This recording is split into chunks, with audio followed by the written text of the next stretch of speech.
del Consejo de Administración de Cooperativa de las Américas, que forma parte de la Alianza Cooperativa Internacional, y su presidente y el mío propio, pues agradecer a CIDE Rural la invitación que nos han hecho para participar en esta convención, con un tema que creemos que es sumamente importante. Antes de eso, porque me imagino que muchos y muchas no saben, la Alianza Cooperativa Internacional es el organismo que aglutina a todo el movimiento cooperativo del mundo. Y para que tengamos idea de lo que significa o de lo que significamos nosotros en el mundo, agrupamos a más de 1.000 millones de cooperativistas en el mundo. Ustedes se dan cuenta de lo que es eso. Es decir, es la organización no gubernamental más grande del mundo después de la Iglesia Católica. Pero a veces no somos conscientes de eso. Y entonces pensamos que somos pequeños grupitos que estamos en. No, somos una potencia a nivel mundial. Ahora, ¿cómo aprovechamos eso?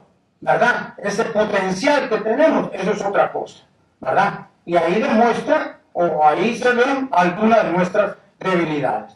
Bueno, la Alianza tiene oficinas regionales en los 5 continentes, y la oficina regional, digamos, para toda América, incluyendo de Canadá al sur, está en Costa Rica, en San José. Y en esta región agrupamos a más de 250 millones de asociados, con más de 240.000 cooperativas de primer grado, es decir, cooperativas de base. Este era solo un datito para que tengamos claro cuál es nuestro potencial, cuál es nuestra fortaleza y qué es lo que significamos realmente en la economía de nuestro país. Claro, los gobiernos no nos toman en cuenta muchas veces, pero eso es un trabajo que nosotros tenemos que hacer y forma parte de lo que llamamos incidencia en las políticas públicas. Otra función importantísima en nuestro actuar. Pero bueno, vamos a ver. El tema de la gobernabilidad. Es decir, el tema de la gobernabilidad todos sabemos que es elemental para la supervivencia de cualquier empresa o incluso de organizaciones, gobiernos, etc. Durante los últimos años hemos visto grandes problemas de gobernabilidad en todo tipo de empresas y en los gobiernos, por supuesto. Es decir, la crisis financiera que nosotros hemos experimentado, que se ha experimentado en el mundo a partir de 2008 y que todavía subsiste, se debió fundamentalmente a problemas de gobernabilidad. Entonces, el tema de la gobernabilidad está íntimamente ligado, como digo, a la crisis financiera y económica a nivel global que hemos estado viviendo y vivimos. Yo no sé si ustedes saben, por ejemplo, que el Deutsche Bank, el banco más grande de Alemania, está en serios problemas financieros. Serios problemas financieros. El banco más grande de la potencia número 1 en Alemania, ¿verdad? Ahora, ¿eso está vinculado a qué?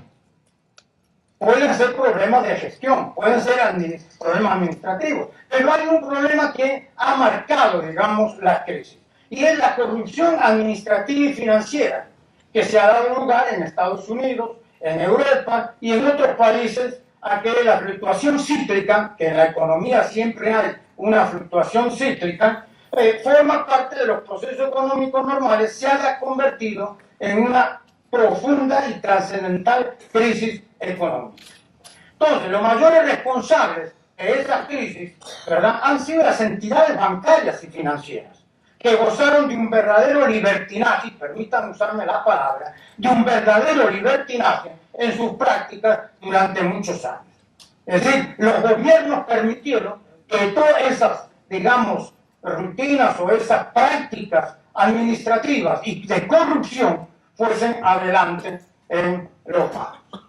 Entonces, la crisis entonces se debió en falta, ¿verdad?, en parte, a la falta de regulación de ciertos instrumentos financieros que fueron creados por las instituciones bancarias, pero también a la incapacidad de las autoridades a cumplir con su función protectora del consumidor y del ciudadano común, el ciudadano de la calle.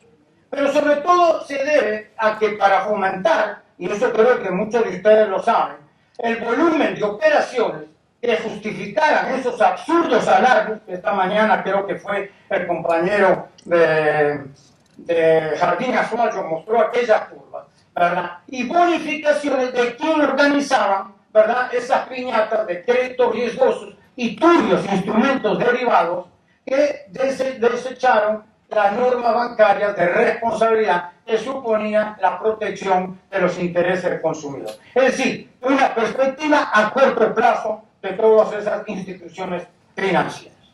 Entonces, es decir, que la crisis ocasionada por la avaricia, la especulación desenfrenada, el endeudamiento irresponsable y la pretensión absurda de obtener ganancias sin producir nada, porque eso era el tema del sector financiero, ni hacer esfuerzo alguno. Ahora, ¿quiénes condujeron, verdad, a la bancarrota? Sus empresas a la bancarrota, estafaron o crearon esquemas insostenibles, quienes se lucraron irresponsablemente con capitales ajenos, deberían responder por sus excesos y errores, para que el consumidor pudiera retomar esa confianza en el sistema bancario. Pero lamentablemente todos sabemos que no ha sido así. ¿Quién pagó las consecuencias de la crisis bancaria en España, para decir solo un ejemplo? El ciudadano de la calle, el consumidor. Montones de gente que tuvo que abandonar sus casas, sus apartamentos, que perdieron todo, ¿verdad? Y el Estado salió a apoyar a los bancos, ¿verdad?, y a las entidades financieras. Así funciona el sistema neoliberal, ¿verdad? Entonces, aquí hablaba Jardín Azuayo esta mañana. Bueno, ¿qué es el sistema cooperativo? Es una alternativa a eso. Están los dirigentes cooperativos involucrados, comprometidos a cambiar ese sistema, o somos más una parte del propio sistema neoliberal que nos rige y simplemente nos adaptamos a eso. Ese es un gran interrogante. Bueno, entonces evidentemente que las cooperativas no escapan a esa problemática de la falta de problemas de gobernabilidad, y los cuales se manifiestan principalmente en el desencanto y pérdida de interés de sus actividades por parte de los asociados.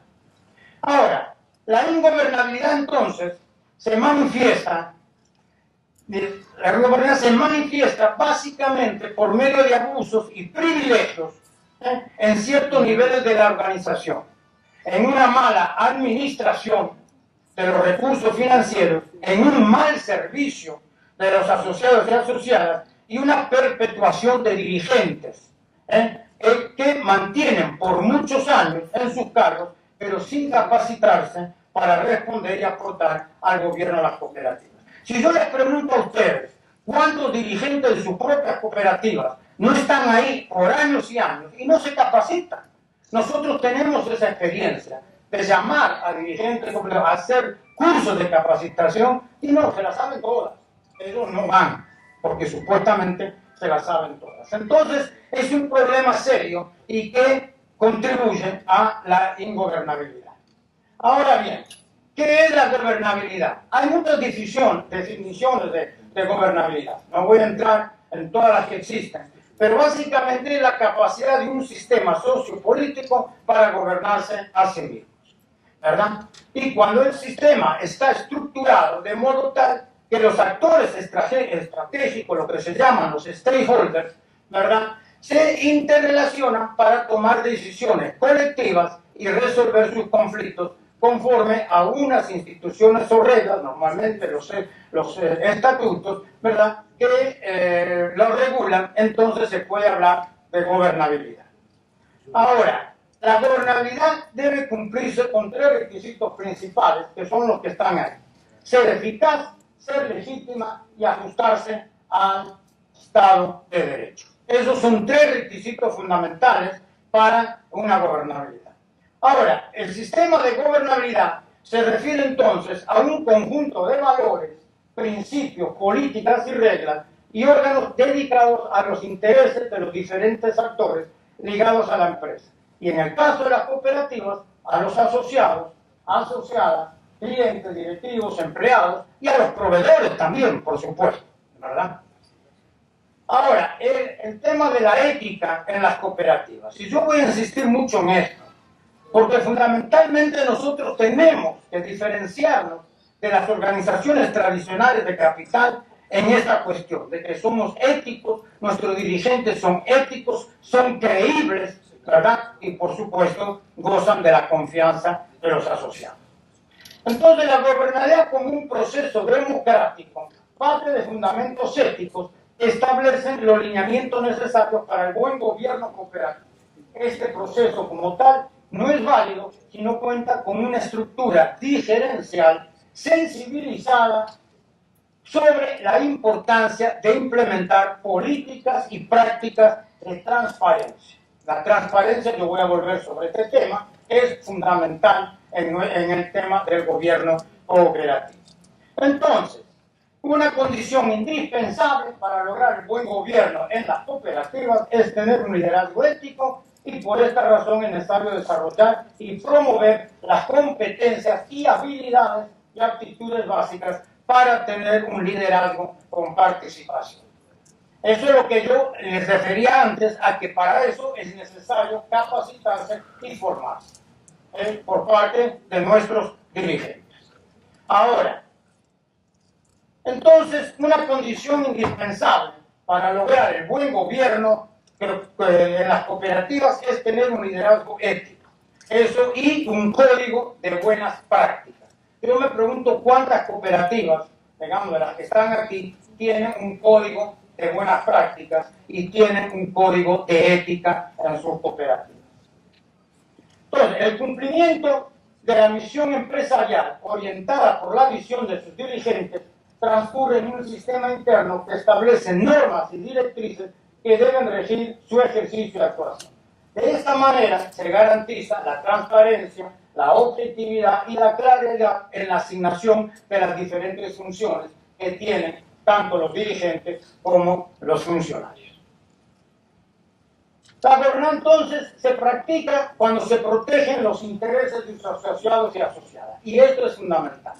Es decir, no podemos hablar de una buena gobernabilidad si los intereses de aquellos que conforman el corazón, la esencia de la cooperativa, no se defienden adecuadamente, contribuyendo a mejorar su calidad de vida. Y aquí quiero decir algo que también se mencionó o preguntaron por ahí, que es decir, la diferencia en una empresa y una cooperativa. Y yo no entiendo bien eso, pero el asunto es que en la definición de cooperativa se habla bien claro, que es una empresa, una asociación de personas, pero que tienen un objetivo diferente y que se rigen bajo principios diferentes. Si yo le pregunto a ustedes, dígame, ¿cuál es la diferencia entre una empresa y una empresa tradicional de capital y una cooperativa? Y una empresa cooperativa. Tenemos que empezar a mentalizarlo. Las cooperativas son empresas, pero son diferentes, ¿verdad? En su objetivo, en su manejo, en su gestión, en la participación de sus asociados. Yo les digo que muchos no me lo saben responder, ¿verdad? Y yo creo que Luis esta mañana explicó un poquito eso. Creo que fue Luis, no me acuerdo. Es decir, la cooperativa es una asociación de personas, donde hay un voto, ¿verdad?, por persona, ya diferente a lo que es una empresa tradicional de capital. La forma de distribución de los excedentes también es diferente y hay algunos otros factores. Entonces, cuando hablamos aquí de mejorar la calidad de vida, ¿qué es lo que pasa actualmente? Que muchas cooperativas, ¿verdad?, empresas cooperativas, piensan solo en incrementar sus excedentes, ¿verdad?, en tener excedentes extraordinarios, pero la pregunta es, ¿eso mejora el nivel de vida de los asociados? Porque es elemental, si una cooperativa no logra mejorar el nivel de vida de sus asociados, no sirve para nada. Entonces puede ser cualquier otra organización o empresa. El objetivo principal no es la cooperativa en sí, el fin no es la cooperativa en sí, el fin es mejorar la vida de los asociados, las condiciones de vida de los asociados. Entonces, de ahí como base de la gobernanza cooperativa se sugiere el fortalecimiento de la ética, ¿verdad? Ahora, hay diferentes, uno puede decir qué es la ética, bueno, entraríamos ya en una discusión más pero hay ciertos principios éticos, algunos de los cuales yo voy a mencionar posteriormente. Entonces, los lineamientos para la gobernabilidad cooperativa, ¿verdad? Están ahí, derechos ahí. Yo voy a concentrarme en los cuatro últimos. Pero son los derechos y deberes de los asociados y las asociadas. No voy a entrar ahí porque casi todos ustedes lo conocen o deberían conocerlo. Los mecanismos de representatividad de las y los miembros, cómo participan en la asamblea, cómo se los capacita para participar en la asamblea, qué tipo de información hay que brindarle a los asociados. Muchas veces los asociados no pueden participar porque no conocen cómo participar, cómo presentar una moción de orden, por ejemplo, etcétera, etcétera. Luego, el control y supervisión, conflictos de interés, rendición de cuentas, transparencia y disposiciones antisoborno. Luego el tema, digamos, de conflicto de interés. Porque esto sucede mucho en las cooperativas, muchísimo, ¿verdad?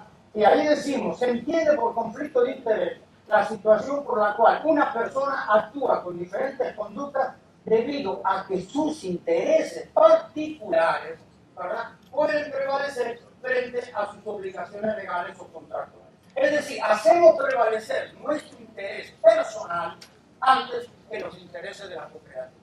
Y ahí entramos en conflicto, sin duda alguna, ¿verdad? Y muchas veces hacemos prevalecer lo que nos conviene a nosotros, lo que es nuestro interés.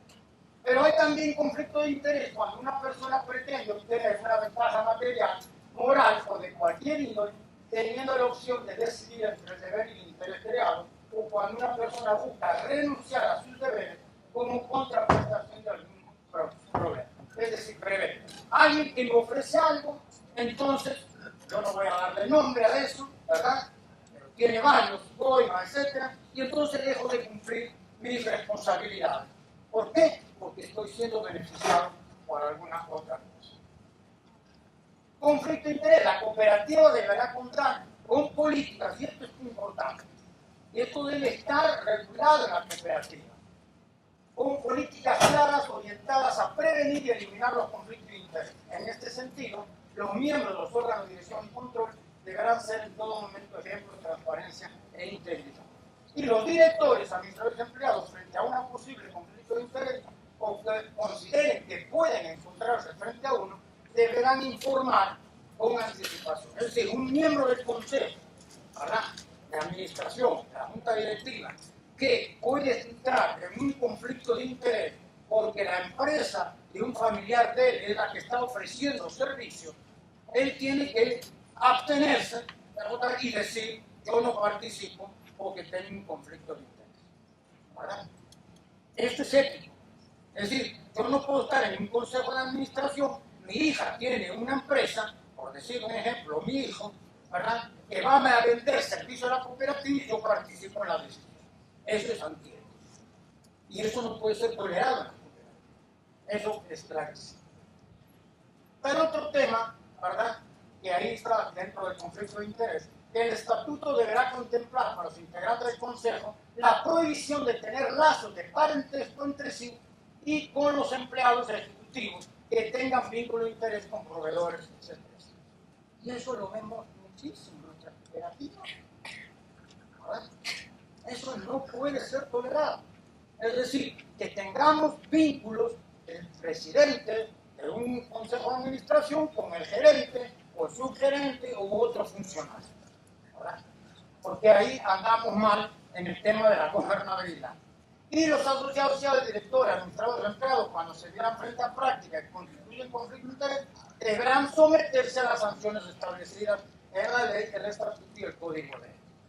Pero si no tenemos código de ética, que en nuestro estatuto no está arreglado nada, viva la pepa, hacemos lo que queremos de la cooperativa, ¿verdad? Somos los dueños, ¿verdad? Y eso nos extraña. Hay muchas cooperativas que tienen nombre y apellido. Entonces, se deberán contemplar las disposiciones que eviten pagos, eso es otra cosa, que eviten pagos para agilizar trámites por parte de la cooperativa. Por lo general, se da a contar con mecanismos para solicitar la intervención, etc. Entonces, ¿qué pasa? Muchas veces es igual. Mira, tengo un amigo en la cooperativa, acelerame ese crédito, ¿verdad? Porque lo necesito urgente, etc. No, tiene que seguir el trámite normal. establecido en el reglamento de crédito, ¿verdad? Y no puede ser sujeto a ese tipo de influencia. La rendición de cuentas, esto tiene que ver con la transparencia, es otro tema fundamental. Es decir, las cooperativas deberán contar con mecanismos claros que garanticen la rendición de cuentas de las personas a cargo del puesto directivo, de modo que no queden dudas sobre las acciones realizadas en beneficio de la cooperativa. Y esto tiene que estar en los informes anuales. Tiene que informarse cuánto ganan los otros funcionarios altos, qué tipo de recompensas tienen los miembros del consejo, honorarios, dietas, lo que sea. Pero no lo informan. Entonces empiezan a circular los rumores, ¿verdad? Empiezan a circular los rumores y eso no es bueno para la cooperativa. Entonces, ahí está, es decir, debe informar sobre posibles conflictos de interés o gerente con relación al asunto propio de las cooperativas. El tema entonces de la rendición de cuentas está vinculado a este otro tema, que es la transparencia. El éxito de la implementación del compromiso de buen gobierno dependerá en gran medida de la información y manera que se transmita la información. Todos sabemos que información es poder. El que no tiene la información está, como decimos, frito, es decir, no puede opinar, no puede hacer observaciones, no puede hacer nada. Es fundamental, y la información tiene que llegar en el momento oportuno, porque si no, no nos sirve de nada. Es decir, si recibimos la información para una asamblea 2 días antes, ¿yo qué voy a hacer? No tengo tiempo de leerla, no pude hacer nada, no puedo contribuir, etc. Hay que mandar la información en tiempo y adecuada, y la información que pueda ser entendida por los asociados, ¿verdad? Porque si no, el asociado no puede participar.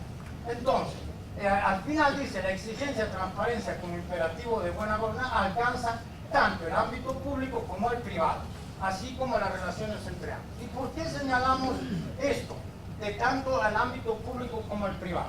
Porque es muy difícil, ¿verdad?, no ser corrupto, pero mira, en una cooperativa, como miembro o director o funcionario, y ser corrupto en la vida privada.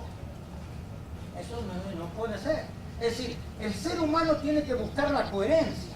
Si yo soy cooperativista y sigo los principios y valores cooperativistas, cuando estoy en mi cooperativa, tengo que hacer lo mismo en mi vida privada. Yo no puedo ser un maltratador de mujeres en mi vida privada, y en mi vida de la cooperativa soy excelente y hablo de equidad de género con las compañeras, ¿verdad? Eso no es ético, no es coherente. Sabemos que somos seres humanos y que podemos fallar, pero tenemos que tratar de buscar ese tipo de coherencia. Por eso yo marqué esto, alcanzar tanto el ámbito público como el privado. Cuando somos 2 personas, y eso yo les puedo asegurar que tengo ejemplo, salen de la cooperativa y madre mía, son otras personas, ¿verdad? Y entonces a la larga eso crea conflictos personales, ¿verdad? Y bueno, la disposición antisoborno. Este es otro tema importante que hace a la gobernabilidad. Tenemos que tener en nuestros estatutos, reglamentos, códigos, normas claras sobre el tema del antisoborno. Es decir, cómo combatir los intentos que pueden surgir para sobornar a los directivos, a los funcionarios. Entonces ahí dice acciones concretas como la suscripción de pactos de integridad, de transparencia por parte de los proponentes en licitaciones y concursos. Eso se da mucho en las cooperativas, muchísimo, ¿verdad? Y ahí habla que expresamente que los directivos empleados no darán ni recibirán obsequios, descuentos, invitaciones o dinero en efectivo a cambio de un acto propio de sus funciones o a cambio de un acto contrario a sus funciones. Eso no puede estar permitido en las cooperativas, ¿verdad? Pero siempre aparece un directivo con un regalo o aparece un funcionario, etcétera, etcétera, ¿verdad? No es que me lo dieron, me lo regalaron, no. Por alguna razón, ¿verdad?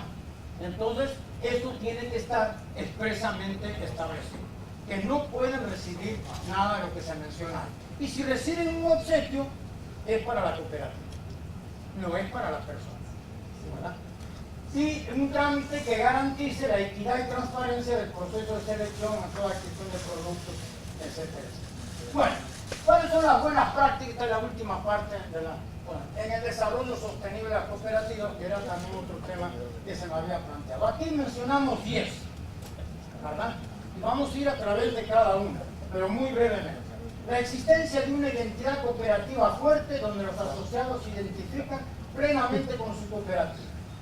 El tipo, calidad y variedad de servicios de los asociados responde a sus necesidades y por tanto son analizados continuamente. Una buena situación financiera con buen grado de capitalización, etcétera, etcétera, lo vamos a ver ahora. Vamos a empezar por el primero. La existencia de una identidad cooperativa. Vean, si el asociado no se identifica con su cooperativa, ¿para qué sirve? Es decir, va a una cooperativa de ahorro y crédito, va al banco, le ofrece 0.03% más en sus ahorros, se va para el banco. Significa que él no se identifica, él no se siente dueño, él no se siente propietario de la cooperativa. Entonces le da lo mismo, exactamente lo mismo. Ve a la cooperativa como cualquier otra organización financiera, como cualquier otra organización en el caso de cooperativas de ahorro agrícola. Y ahí es donde tenemos que trabajar ese tema. Y esta mañana se mencionaba, ¿por qué entra una persona a una cooperativa? Bueno, a lo mejor porque está ahí en el pueblo, etcétera, pero no tiene ni formación doctrinaria, formación ideológica de por qué estamos en una cooperativa. Yo no estoy en una cooperativa como si estuviera en cualquier otra organización, ¿verdad? Pero para eso tengo que saber quién me diferencia, tengo que saber bien qué significa. Y lamentablemente, la mayoría de las cooperativas han dejado de lado el tema de la formación ideológica y doctrinaria. Y se han concentrado en la formación técnica, etcétera, etcétera. Entonces, esto es lo que yo menciono ahí, el tema de la identidad está relacionado a lo que se llama el propio capital social. Es decir, el compromiso de los socios y la confianza de los mismos en su cooperativa. Vamos a pasar esto, ¿verdad? El segundo, el tipo, calidad y variedad de servicios a los asociados responden a sus necesidades y por tanto son analizados continuamente. Mira, y esto también, es decir, ¿qué tipo de servicios tiene que dar la cooperativa? Aquellos que el asociado y la asociada necesitan. Pero tenemos muchas cooperativas que para competir con otras, para competir con los bancos, con entidades financieras, inventan productos, ¿verdad? Y empiezan a... Pero el asociado no tiene necesidad de ese producto, no siente que está identificado con ese producto. Entonces empezamos a hablar de lo que se llama la diversificación.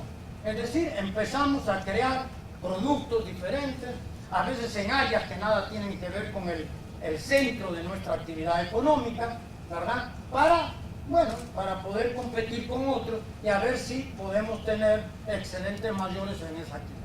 Y el tema de la diversificación es muy delicado, porque uno se plantea, algunas cooperativas buscan la diversificación porque no son eficientes o no tienen buenos resultados en su actividad principal. Entonces empiezan con otras cosas. Y uno se pregunta, si yo no soy eficiente en lo que es mi actividad principal, ¿qué me garantiza que voy a ser eficiente en otro tipo de actividad o servicio que voy a iniciar? Y eso es lo que pasa en muchos casos. El tema de una buena situación financiera con un buen grado de capital, el tema de capital en las cooperativas es un tema serio, ¿verdad? Serio, es decir, muchas cooperativas están prácticamente descapitalizadas, tienen muy pequeño aporte social, pero es un tema complicado. Es complicado porque las cooperativas no pueden captar recursos en el mercado de capital. Entonces, básicamente son el aporte de los socios o hay que crear otros mecanismos. La Alianza está trabajando mucho en ese tema. Ya hay dos publicaciones sobre cómo crear y fortalecer el capital de las cooperativas. Pero hay algunas formas, ¿verdad? Inversionistas externos que no tengan voto en la cooperativa, en fin, existen varios temas, pero este es también uno de los temas. La estructura de costos racional y adecuada a su tamaño y necesidades, y aquí yo pongo las organizaciones cooperativas frecuentemente se caracterizan por sus altos costos administrativos, el exceso de personal, el exceso en inversiones, en activos fijos, etcétera, etcétera, ¿verdad? Y a veces eso no cumple con el objetivo principal de la cooperativa, que es servir a sus asociados. Aquí se habló hoy de cooperativa grande, pequeña. Yo no creo que eso sea importante. Yo creo que las cooperativas tienen que ser grandes, evidentemente. El asunto es, ¿verdad?, cómo se manejan cuando son grandes. Aquí se habló hoy de Jardín Azuayo, con 300 y pico mil. Yo le digo, Caja Popular Mexicana, si hay unos mexicanos, tiene 2 millones de asociados. Bueno, ¿cómo se maneja la gobernabilidad? ¿Cómo se hace participar a los asociados en esos casos? ¿Verdad? No es fácil, pero sí hay mecanismos. Hay mecanismos para hacerlo. Ahora, hay que tener la voluntad por parte de la dirigencia, ¿verdad? Porque si tenemos dirigentes que se quieren perpetuar ahí, difícilmente promuevan la participación de los asociados. Existencia de un buen gobierno, ya hablamos, ¿verdad? Y la participación activa de las mujeres y los jóvenes. Yo creo que este es un tema que se viene machacando y machacando. Pero, y lo voy a leer específicamente porque me parece, aquí hay algunas compañeras, pero son minoría absoluta. La integración de la mujer y los jóvenes no es solo una cuestión ideológica y de igualdad, sino también de desarrollo económico. Tenemos que ver el potencial que la integración de las mujeres y los jóvenes le da a la cooperativa. Y no verlo como un problema de que nos quieren quitar el poder, bueno, al final de cuentas es un tema de poder, pero bueno, sino ver el potencial que hay en el desarrollo de nuestra propia organización al integrar a los jóvenes y a las mujeres. El objetivo de esta integración debe ser elevar el ingreso de las mujeres, mejorar sus condiciones de vida e integrarlas activamente en las cooperativas y a la vida económica de las comunidades. Pero no es dedicarlas a una cooperativa, mira, que se dediquen a, no sé, a la creación de pollos o alguna cuestión marginal. No, tienen que estar en la actividad principal de la cooperativa y no crear otras cuestiones para entretenerlas a las compañías. Tienen que participar en los órganos de dirección de la cooperativa. Y para lograr esto es necesario cambiar las actitudes y mentalidades tanto de los hombres como de las mujeres. Evidentemente, en esto tienen que estar participando los hombres, porque solo las mujeres tampoco lo van a poder hacer. Y hay un proceso de cambio, que no es a corto ni mediano plazo, hay que ir trabajando. En la Alianza, en Cooperativa de las Américas, tenemos todo un trabajo al respecto. La intervención en la integración cooperativa y la búsqueda de alianzas como parte de la estrategia de desarrollo, ¿verdad? Ya hablé antes del tema de la integración. Y cuando hablamos de integración, no solo al de carácter político y ideológico, sino también al de carácter económico. Promueve un liderazgo nuevo y diferente, ¿verdad? Que sean capaces de desarrollar una visión de futuro, con estrategias para lograr esa visión, capaces de motivar, inspirar y movilizar a la gente, de promover los cambios necesarios y desarrollar procesos de empoderamiento. Y esto del tema del empoderamiento no es bla bla. El tema del empoderamiento es fundamental. Un dirigente o un líder, digamos, tiene una función fundamental y es empoderar a los asociados, empoderar a los funcionarios de la cooperativa, empoderar a la gente, porque es la única forma que realmente se sientan partícipes de lo que está haciendo la cooperativa. Aquí hay toda una explicación, por cuestión del tiempo no la vamos a dar. Y luego se compromete a la promoción y fomento del desarrollo local. Bueno, esto no es nada nuevo, es decir, la cooperativa nace de la comunidad, ¿verdad?, donde se encuentran los asociados. Bueno, entonces tiene que tener, y esto está muy relacionado al tema de los Objetivos de Desarrollo Sostenible, que aprobó las Naciones Unidas el año pasado, los famosos 17 ODS, ¿verdad? Entonces es el tema de lo que se menciona aquí, que es el tema de la sostenibilidad ambiental, la sostenibilidad social y la sostenibilidad económica, ¿verdad? Entonces esos son 3 aspectos que tienen que estar íntimamente vinculados y que la cooperativa tiene como función principal promover la sostenibilidad, pero no solo en un sentido estrecho, sino en sus 3 y ahí se menciona. Bueno, se prioriza el desarrollo sostenible como eje fundamental de cooperaciones y aquí acabamos, ¿verdad?, prácticamente. Y las preguntas ahora, yo quiero ver aquí algunos interrogantes en este tema de las buenas prácticas. Seguramente hay diferentes percepciones de lo que son buenas prácticas cooperativas, dependiendo de la idiosincrasia de la sociedad donde se encuentra la cooperativa. Se pueden conocer experiencias de buenas prácticas cooperativas, pero se desconocen los factores y condiciones que conllevan al éxito de esas prácticas cooperativas.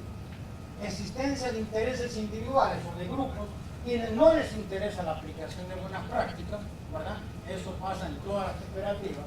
y falta de conocimiento y formación para implementar lo que se consideran buenas prácticas cooperativas. Y en eso a veces hay tendencia, ¿verdad?, a hablar de las malas prácticas, y no divulgamos, no informamos de las buenas prácticas cooperativas, que por supuesto hay un montón, ¿verdad?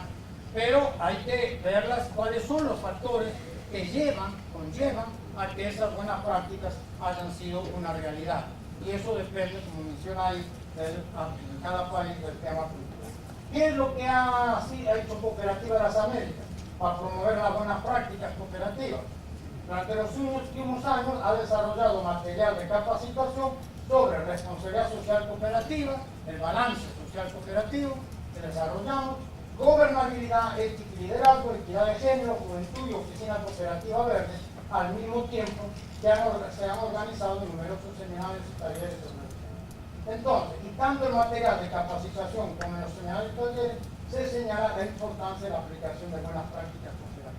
En el tema de responsabilidad social cooperativa, en el tema de gobernabilidad, nosotros damos una certificación a la cooperativa que cumple con los indicadores establecidos para definir que es una buena una cooperativa que aplica el código de buen gobierno y liderazgo y ética. Y bueno, esto era lo que yo les tenía para decir en este tema de la gobernabilidad, ¿verdad? Quiero que realmente se lleven, ¿verdad?, con ustedes algunas de estas ideas y sobre todo que la transmitan, porque lo que pasa en este tipo de actividades es que venimos aquí, escuchamos un montón de cosas, nos las guardamos en el bolsillo y nada más, ¿verdad? Y aquí en realidad nosotros venimos por gente que no ha podido venir. Y si aplicamos la solidaridad cooperativa y si somos cooperativistas, cuando llegamos a nuestras cooperativas, comentamos, informamos, decimos a la gente lo que hemos aprendido y lo que hemos escuchado, para que aquellos que no tuvieron la oportunidad de venir puedan también asimilar algunos de estos conceptos. Esto es lo que quería, pero ahora quería pasar un vídeo muy cortito sobre algo que los quiero invitar. Es a la cumbre, a la cuarta cumbre cooperativa de las Américas.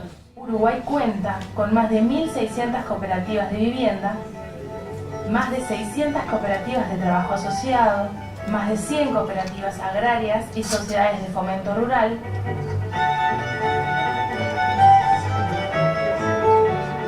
más de 100 cooperativas sociales, más de 50 cooperativas de ahorro y crédito y más de 40 cooperativas de consumo. En los últimos años, el sistema cooperativo uruguayo ha tenido un importante impulso, pasando de 1.200 cooperativas en el año 2008 a más de 2.500 en la actualidad. Estas transformaciones vienen asociadas a los cambios del marco normativo y las políticas públicas. En el 2008, el Parlamento Nacional aprobó por unanimidad la Ley General de Cooperativas, Ley 18.407, una de las más modernas legislaciones del continente. Una de sus mayores innovaciones fue la creación del Instituto Nacional del Cooperativismo, INACOP, cuya dirección es compartida entre representantes del gobierno y el movimiento cooperativo. Una de las particularidades de este periodo es la enorme incidencia del movimiento en la conducción de este y otros institutos públicos estratégicos, contando CUDECOP con directores en el INACOP, en el Instituto Nacional de Empleo y Formación Profesional INEFOP y en el Fondo de Desarrollo FONDES. Las cooperativas uruguayas, sus federaciones y la Confederación los invitan a participar de esta cuarta cumbre cooperativa de las Américas para reflexionar y debatir en torno a las siguientes temáticas: los desafíos del desarrollo a escala mundial, las alternativas para el crecimiento del sector de la economía social y la contribución de las cooperativas a los objetivos de desarrollo sostenible de las Naciones Unidas.